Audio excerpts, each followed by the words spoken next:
corporate responsibility has grown significantly in attracting investor interest, and employee well-being and engagement is a critical aspect of the corporate responsibility that we look at in companies we invest in.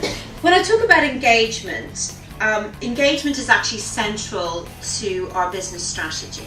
If we don't have engaged associates, we know for a fact that actually productivity goes down, and actually we have a lot of people, we talk about presenteeism now, but we have a lot of people who are present but actively disengaged from the business. We believe our business is at its best when our people are at their best.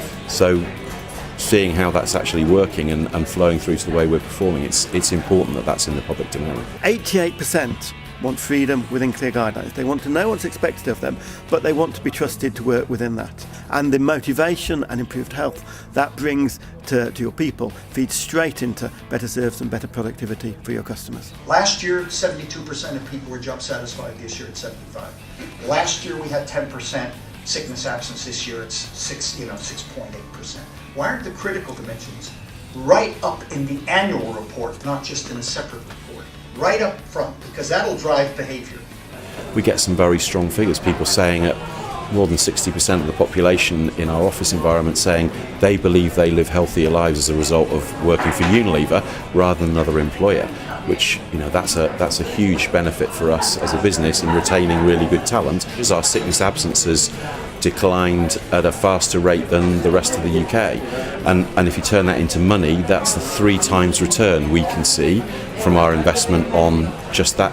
But what employees told us was the most valuable thing was making available the health checks to them. And in our factories, people can literally walk off the line and go and have that test.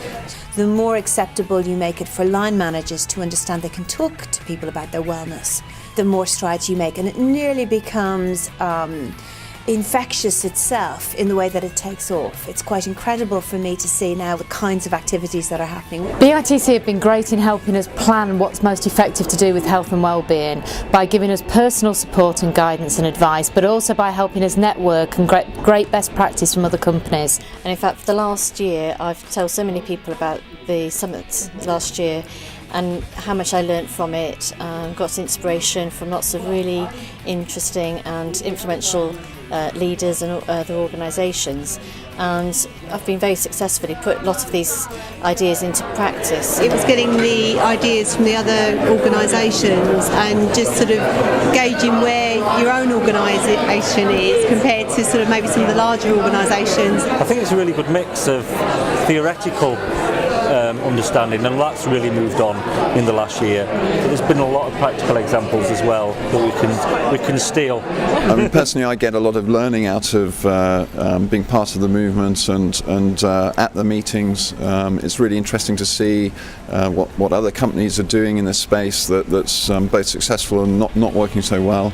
But as well as the learning, it's just great to be part of the movement to promote health at work. It's something that I personally and we as an organisation feel really passionate about, and so it's great to be part of it.